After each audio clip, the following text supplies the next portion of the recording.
오늘 우리가 읽을 세 번째 말씀은 누가복음 1장 51절에서 53절입니다.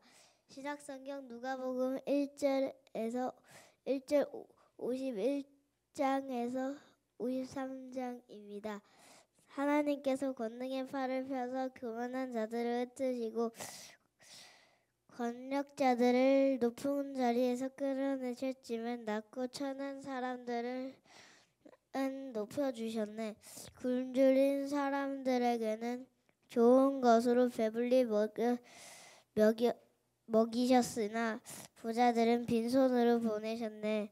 아멘. 이는 거룩하신 하나님의 말씀입니다.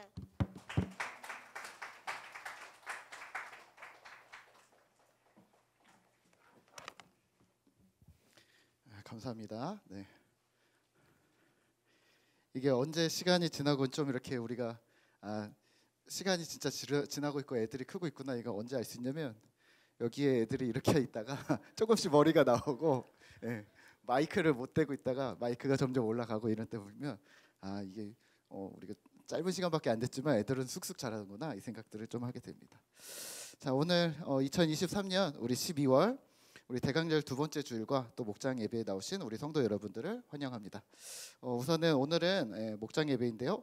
우리 최모세 성도님 그리고 또 서지현 성도님이 섬겨주시고 있는 목자님께서 섬겨주시고 있는 우리 사김의 목장에서 오늘 섬겨주셨는데 아주 감사를 드리고요. 우리 예배 순서도 그렇고 또 목장 특성도 그렇고 아주 감동적이었습니다. 네, 우리가 사람을 가까이에서 보는 것 자체가 감동이 되죠. 네, 오늘은 사실은 우리 교회에서 제일 열심히 하는 목장 중에 하나가 우리 사김의 목장인데, 네, 오늘 모임을 통해서 또 사김의 목장이 모일 때마다 하나님의 사랑이 흘러가는 그런 멋진 목장 공동체가 되기를 기도하겠습니다. 오늘은 특별히 우리 사김의 목장을 위해서 잠깐 기도하고서 예배를 시작하면 어떨까요? 네, 목자인 우리 최모세 그리고 서지현 성도님에게 지혜와 힘을 달라고 기도해 주시고 또 우리 목원들과 또 모임을 위해서 기도해 주시는데요. 가족과 같은 사랑의 교제가 깊어질 수 있게 해달라고 기도해 주시고요. 그리고 또 목장 모임 때마다 하나님이 주인이심을 기억하면서 믿음의 동료들이 서로에게 버팀목이 되게 해달라고 우리 잠깐 한 30초 정도 조용히 기도하고 오늘 말씀을 시작하도록 하겠습니다. 하나님 감사합니다. 자, 우리 한번 격려의 박수 한번 칠까요? 네, 수고하셨습니다. 감사합니다. 네, 자 오늘 말씀을 좀 시작하도록 하겠습니다. 오늘은요 대강절 두 번째 주일입니다. 대림절, 대강절을 결정하는 기준이 있다고 말씀을 드렸는데요. 그게 언제라고 했죠? 네, 대림절, 대강절의 기준이 언제라고요?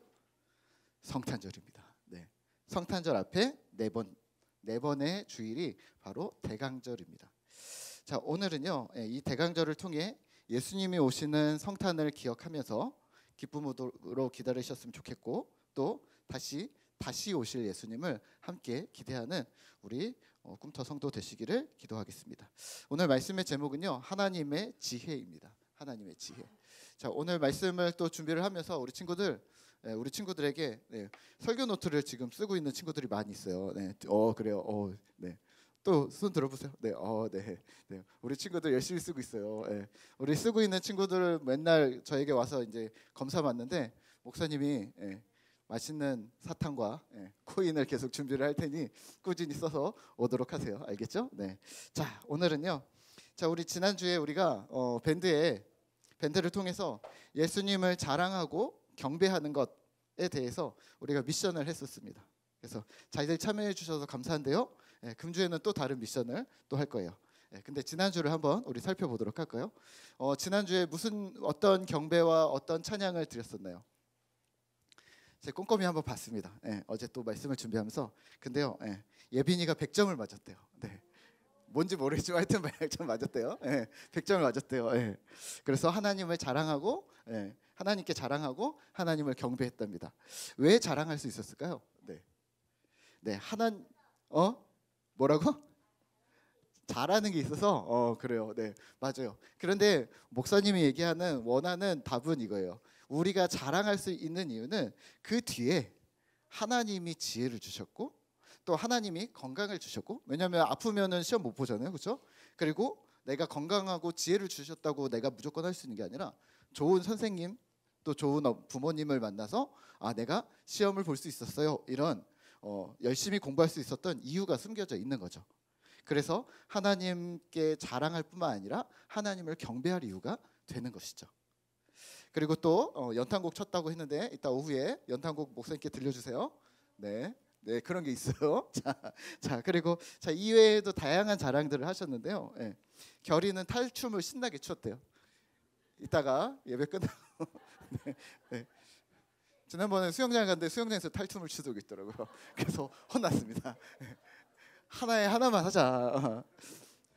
또 건이는 돈가스를 먹고, 다솔이는 오빠를 안아주고, 또 어떤 집사님은 방을 정리해서 감사했고, 또 어떤 집사님은 잠을 푹 자서 컨디션이 짱짱해서 감사를 했고, 또 어떤 집사님은 부모님의 사랑의 말을 듣고 감격하고 기뻐했다고 하셨습니다.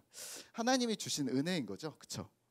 하나님이 경배받으실 충분한 이유가 있다고 우리는 모두가 생각을 합니다. 아멘입니까? 네, 아멘입니다. 우리가 한 주간 매일매일의 삶을 돌아보면서 감사의 조건을 찾느라 수고하셨고, 또 감사의 조건 뒤에 하나님이 계셨음을 인정하고 고백해 주셔서 너무 감사합니다. 잘하셨습니다. 이러한 기쁨이 자랑이 되셔야 하는 거고요. 그리고 우리의 찬송이 구체적인 경배가 되시기를 소망합니다. 저도 지난 월요일부터 월요일부터 이제 사건이 좀 많았는데요. 뭘 자랑하지? 하면서 엄청 고민을 했습니다. 오늘 당일에 생긴 걸 좀 쓰고 싶다라는 생각이 들어서 조금 빨리 못 썼어요. 그래서 아침부터 고민했는데 아침에 고장난 노트북을 고쳐러 AS를 갔어야 됐거든요. 그래서 센터를 갔어요. 근데 아저씨가 그러는 거예요. 선생님 이거 노트북 뚜껑 열면 46,000원입니다. 이러는 거예요. 그래서 고쳐지겠지 하고 예 알겠습니다 그랬죠. 근데 뚜껑을 열었어요. 그러더니 이렇게 훑어보더니 선생님 근데 이거 20만 원에서 40만 원은 들 것 같습니다. 노트북이 70만 원인가 그렇거든요. 그래서 10만 원이면 고칠 생각을 가지고 갔는데 20만 원에서 아니면 무조건 40만 원이라고 얘기를 하더라고요. 그래서 제가 그랬어요. 그냥 닫아주세요. 그랬어요. 그랬더니 아저씨가 열심히 닫더라고요. 딱 닫고 나사를 쪼이더니 이렇게 얘기하는 거예요. 46,000원입니다. 그런 거예요. 안 받을 줄 알았어요. 안 받을 줄 알았는데 순식간에 그래서 아무 말도 안 하고 예 알겠습니다 하고서 나오는데 10분 만에 5만 원이 사라진 거잖아요. 5만 원이 사라졌는데 그래서 저는 집에 와서 조금 마음이 상해서 밴드에 썼습니다. 이렇게 자랑하려고 그랬거든요. 이거 고치고 좋은 기사님 만나서 저렴하게 다행히 노트북 해결됐다 이렇게 올리려고 그랬는데 못 올린 거죠. 그래서 실패했죠. 그래서 저는 아침에 이렇게 썼어요. 아침에 5만 원을 날리고 노트북은 여전히 고장난 상태로 마음이 불편하지만 그래도 하나님을 경배합니다라고 썼다가 지웠어요. 왜냐면 번거롭고 불편한 마음으로 나도 노트북 잘 모르지만 이거 좀 어떻게 해결됐으면 이렇게 감사와 감격의 어떤 그걸로 좀 목사님 이런 게 좋은 일이 있었어 이렇게 올릴 수 있을 것 같아서 좀 기대를 했는데 실패를 한 거죠. 근데 이런 일이 있었어요. 좀 번거롭지만 한번 나도 열어보자. 아저씨 열어보는 거 어렵지 않더라. 그래서 나사를 사왔어요. 이 드라이버를 사와서 저도 똑같이 열어봤어요. 뚜껑을 열었더니 먼지가 엄청 많더라고요. 그래서 잘은 모르겠지만 나중에 다른 목사님한테 부탁을 하던가 도와달라고 하고 우선 먼지를 털어보자. 그리고 먼지를 털었어요. 그리고 뚜껑 닫았어요. 그리고 눌렀는데 어떻게 됐을까요? 켜졌어요. 할렐루야. 할렐루야 아니에요. 네, 자 그냥 살아났어요. 그래서 지금 이유는 잘 모르겠지만 잘 쓰고 있습니다. 오늘은 뭘 얘기하려고 하냐면 예측 불가 반전입니다. 내가 예상했던 곳에서 우리는 사실은 기쁨이 잘 일어나지가 않습니다. 하지만 허를 찔려서 예상치 못한 부분에서 문제가 해결되거나 기쁨이 생길 때가 있습니다. 100점 맞을 줄 알고 우리가 시험 보겠어요, 그렇죠? 물론 예상은 하겠지만 틀리면 어쩌지 이런 염려가 있겠죠. 내가 어디를 가다가 좋은 결과들을 얻을 때 내가 어떤 생각을 하겠어요? 하지만 예측대로는 안 됐지만 다행히 번거로움을 피하거나 오히려 훨씬 더 기쁜 결과를 얻을 때가 있습니다. 여기서 포인트는 예상이 가능했는가 아니면 예상하지 못했는가. 우리는 흔히 예상되는 곳에다 기대를 합니다. 취업을 한다든지 좋은 성적을 갖게 된다든지 아니면 경제적인 유익을 얻는다든지, 그리고 거기서 내가 예상했던 것에서 실패하면 낙심합니다. 기대를 하던 일들은 근데 번번이 어그러지고 무너질 때가 훨씬 더 많습니다. 그래서 이런 말씀을 아마 들어보신 적이 있을 겁니다. 한 치 앞도 예측할 수 없는 인생. 들어보셨죠? 자, 그러면 이런 인생 앞에서 우리는 어떻게 살아야 할까요? 오늘 우리가 읽은 성경 누가복음과 또 예수님의 탄생을 통해서 우리가 기억해야 할 사안이 있습니다. 그건 하나님의 방식입니다. 혹시 기독교를 이렇게 사용하시면 조금 곤란합니다. 목사님, 우리가 인생을 예측할 수가 없잖아요. 그러니까 하나님이 좀 도와주시지 않을까요? 목사님, 저는 하나님이 좀 방법을 좀 알려주셨어요. 이렇게 하면 된대요. 그래서 인생이라는 문제를 놓고 교회를 다니는 우리가 하나님의 도움이나 지도를 받아서 앞길을 헤쳐나가는 것이라고 생각하는 겁니다. 과연 그래도 될까요? 하나님은 내 인생의 보조자, 도움자 또는 조력자, 이 정도로 생각해도 괜찮냐는 말입니다. 이렇게 생각하다 보니까 이제 이런 문제가 생깁니다. 하나님이 안 도와주시면 화가 납니다. 또 뭔가 잘 안 풀리면 하나님은 뭘 하고 계신가 의심이 듭니다.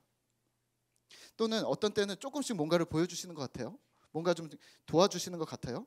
근데 이렇게 얘기를 해요. 꽉 매달리면 더 보여주신다고 하는 사람들이 주변에 있습니다. 분명히. 그러니까 그런가? 내가 너무 꽉 매달리지 않아서 그런가? 그래서 간절히 부르짖어보고 간절히 매달려보고 뭔가 더 열심히 해보고 이렇게 하면서 하나님의 도움을 구합니다. 자, 과연 이런 게 신앙생활일까요? 네, 그게 아닙니다. 우선은 생각 자체, 사고방식을 바꾸셔야 합니다. 이걸 영어로 패러다임 시프트라고 우리가 부릅니다. 인생은요, 예측을 하고 대비하거나 헤쳐나가는 것이 아니에요. 인생을 통해 하나님의 지혜, 하나님의 방식을 배우는 곳이라고 생각하셔야 합니다. 제가 몇 년 전에 배드민턴을 배웠습니다. 네, 배드민턴을 배웠어요. 목사님 배드민턴 잘해요. 그래서 배드민턴을 괜찮아요. 배드민턴을 배웠어요. 배드민턴에서 중요한 게 뭔지 아세요?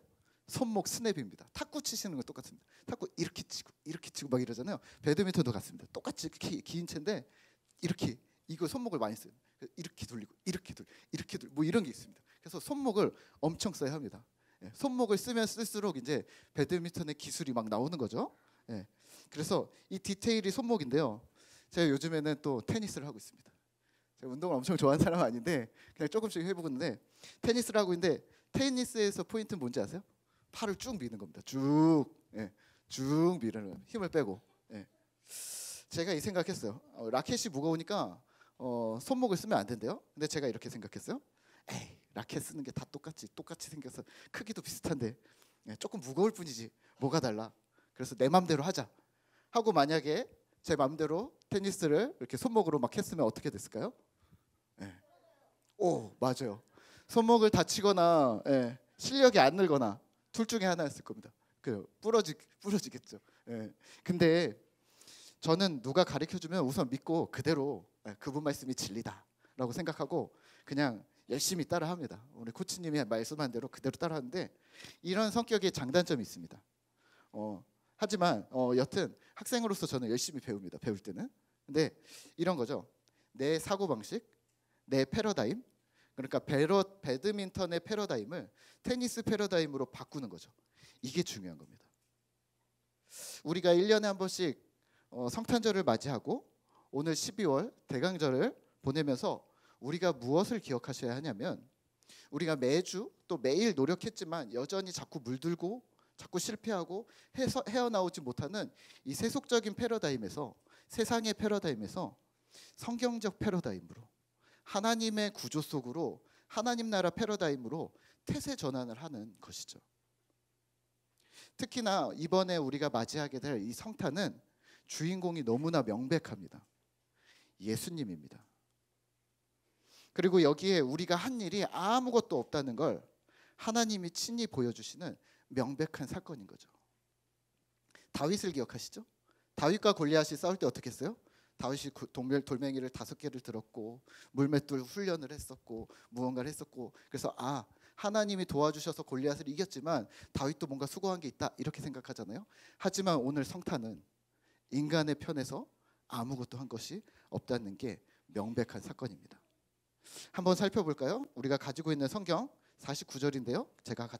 우리 함께 같이 읽어볼까요? 49, 50절입니다. 능하신 이가 큰 일을 내게 행하셨으니 그 이름이 거룩하시며 긍휼하심이 두려워하는 자에게 대대로 이르는도다.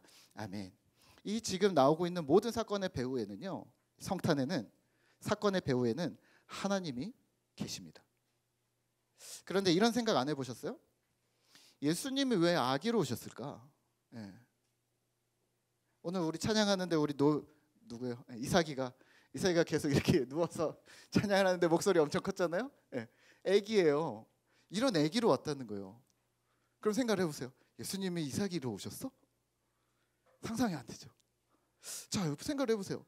세상을 구원할 거면 이렇게 멋지게 우리 모세 형제처럼 이렇게 뭔가 이렇게 힘도 세고 키도 크고 막 이렇게 꽝 와서 자! 뭐 이렇게 해야 되는데 그게 아니라 이삭이 모양으로 와서 이러면서 예수님이 오셨다는 거예요. 우리의 예수님이, 하나님이 그렇게 오셨다는 거예요. 이래도 되나?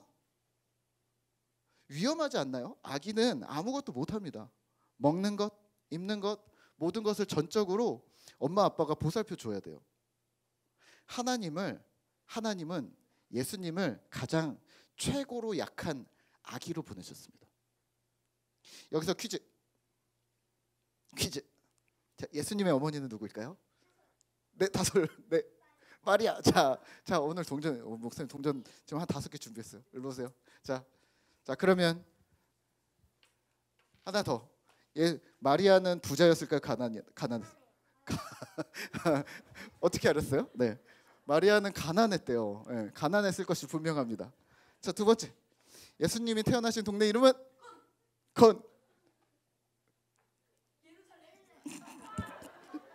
땡. 네? 베들림? 땡. 아니, 그건 다음 문제인데. 어디? 노엘이. 너 현영이. 예수님이 태어나신 동네 이름은? 예루살렘. 손영이. 베들레헴. 선영이. 우리 너무 빨리 해갖고 안 되겠어. 네. 베들레헴 어디서 태어났는지 알아? 예수님이? 제가 당했어요. 네. 자, 그러면 예수님 베들레헴에 어디서 태어났나요? 네. 그래 현영이 마구간. 너 듣고 있니? 자, 그러면 마지막 문제입니다. 자, 예수님은 어느 나라 사람이었을까요? 너네 이스라엘. 자, 그래요, 잘했어요.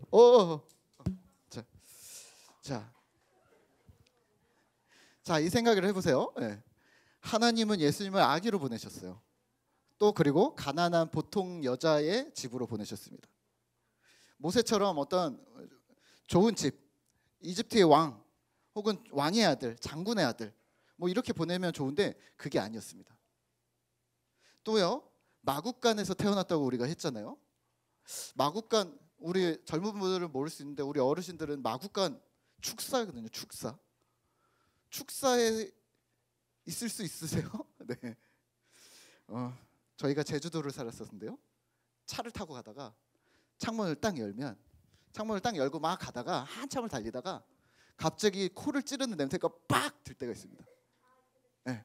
그러면 우리는 뭐라고 하냐면 말똥이 주변에 있다 하면서 말의 축사를 찾습니다. 마국간이죠. 말의 축사를 찾습니다. 그러면 저 멀리 있거나 아니면 저쪽에서 점점 다가오고 있거나, 네, 그런 거예요. 그러니까 아주 작아도 이 축사가 냄새가 어마어마하다는 거 아시죠? 아세요? 네, 아시죠? 거기서 예수님이 태어났습니다. 그럼 이렇게 상상할 수 있지 않을까요? 여러분들 축사 아마 지금 가라고 하면 아마 다 이렇게 하고 갈 거예요. 네. 그럼 생각을 해보세요. 예수님께 목자들과 동방 박사들이 왔는데 이렇게 하는 거죠. 예수님, 예수님, 황금, 모략. 이렇게 했을 수도 있다는 거죠. 우리 친구들처럼 마스크 쓰고 예수님, 이거 받으세요. 경배합니다. 얼른 갔을 수도 있다는 거죠. 우리가 생각하는 것처럼 뭔가 되게 찬란하게 마구간에 빨간 카페트를 깔아놓고 모두가 앉아서 빛이 있고 사진을 찍고 이렇게 막 셀러브레이트하고 노래하고 막 폭죽을 터뜨리고 이러지 않았을 거라는 거죠.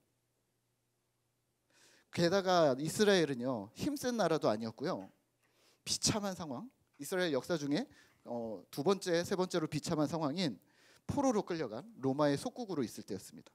그때 예수님은 오셨습니다. 그러면 이쯤이면 여러분들은 눈치를 채셨어야 합니다. 하나님의 방식은 우리가 생각하는 거랑 다르다. 예측 불가입니다.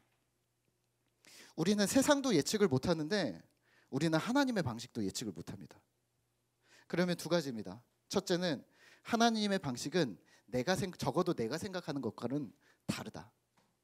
두 번째는 나는 원래 예측이 불가한 존재다. 그런 유한한 존재다라는 걸 기억하셔야 합니다. 그러면 어떻게 할까요? 해결점 역시 두 가지입니다. 하나는 하나님의 방식을 배우셔야 합니다. 다르니까 하나님 이거예요라가 아니라 하나님의 방식을 따르는 겁니다. 그래서 하나님의 방식은 뭔데요? 두 번째는요, 어차피 예측 불가라면 내가 아니라 하나님 중심으로 생각을 전환하셔야 합니다. 이를 오늘 우리는 하나님의 지혜라고 부를 거고요, 완전한 전복, 역전, 반전이라고 부를 겁니다. 이게 하나님의 지혜인 거죠. 51절에서 51절입니다. 우리 가지고 계신 성경으로 한번 같이 간단하게 읽어보도록 할까요? 시작. 그의 팔로 힘을 보이사 마음의 생각이 교만한 자들을 흩으셨고. 아멘. 교만한 자들을 흩으셨습니다. 교만은 뭘까요? 잘난치 않은 거? 네, 그렇죠. 그걸 넘어서서 지성의 교만, 학식의 교만을 포함합니다. 하나님 없이도 무언가 가능하다고 생각하는 태도입니다. 예를 들면 이런 거죠. 종교는 내가 선택해. 열심히만 하면 뭐든 할 수 있어 라고 생각하는 태도입니다. 또는 교회 안에서도 이런 교만들이 있습니다. 어떤 거냐면 교회 안에서는 내가 하는 기도나 종교 생활로 하나님을 컨트롤할 수 있어. 하나님을 움직일 수 있고 하나님이 나를 돕게 만들 수 있어. 이게 바로 교만입니다. 이런 태도들은 인간이 유한하고 인간이 불안정하고 예측 불가하다라는 한계를 자꾸 부인합니다. 그래서 교만이라고 부르는 겁니다. 하지만 실제로 어떤 과학자들은요, 연구를 하면 할수록 인간의 한계를 인정하게 된다고 합니다.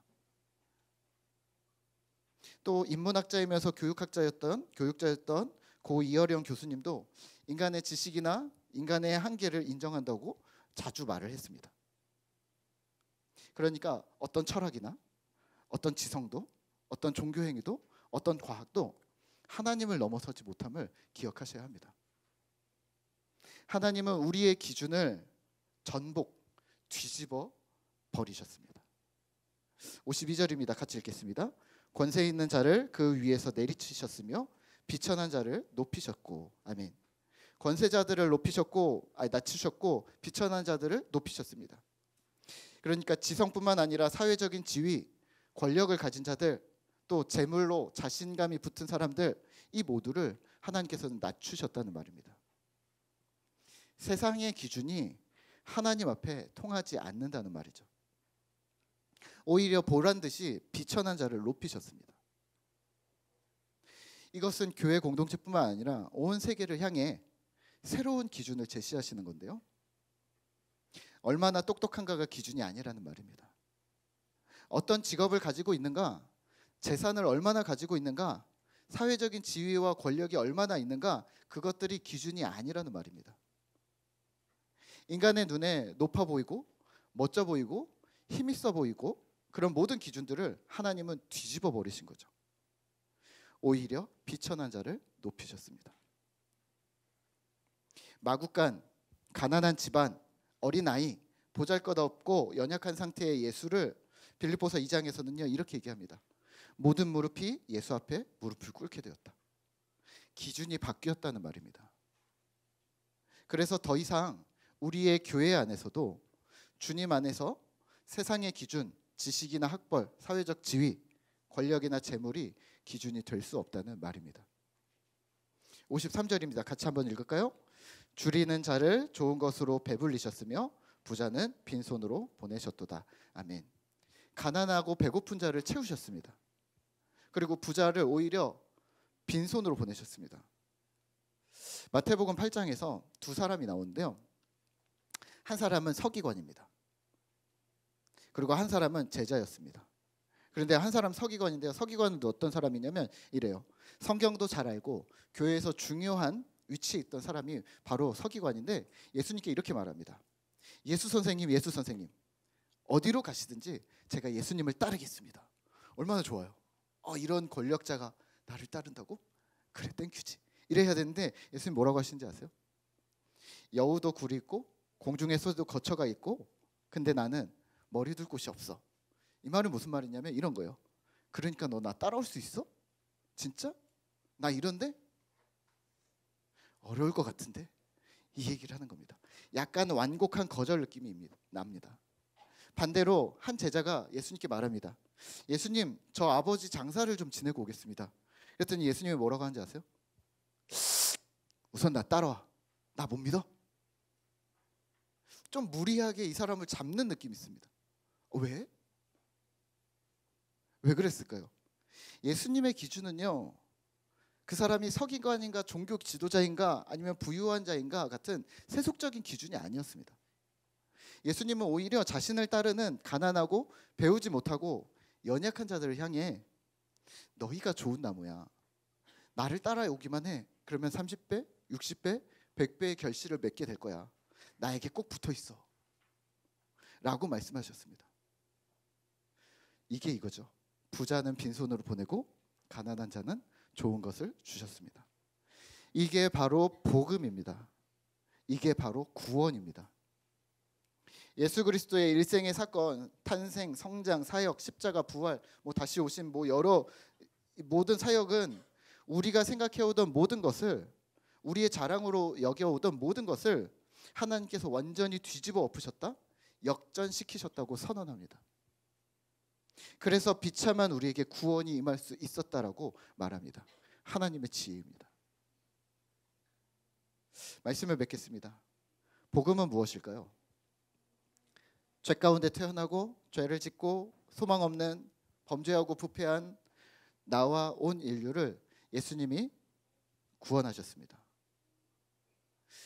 조금 더 세밀하게 보면 죄를 깨끗게 하셨고 하나님의 자녀가 되게 신분을 바꿔주셨고 지금은 하나님의 자녀로 예수 제자로 이 땅을 살아가는 제자도를 걷는 작은 예수가 되도록 우리를 만드셨습니다. 그리고 작은 예수인 우리는 바로 이 땅에서 하나님 나라를 꿈꾸면서 살아가고 있는 것이죠. 이게 복음인 거죠.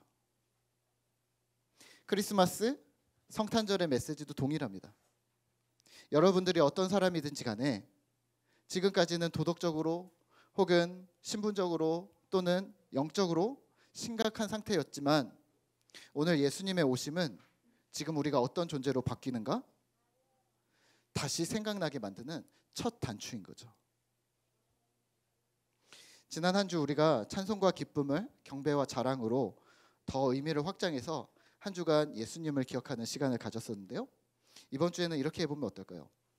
완벽하게 세상의 법칙을 역전시킨 하나님, 이 반전의 하나님을 내 삶을 통해 되짚어 보는 겁니다. 반전을 기록하는 겁니다. 반전이라 하면 비포 애프터가 있겠죠?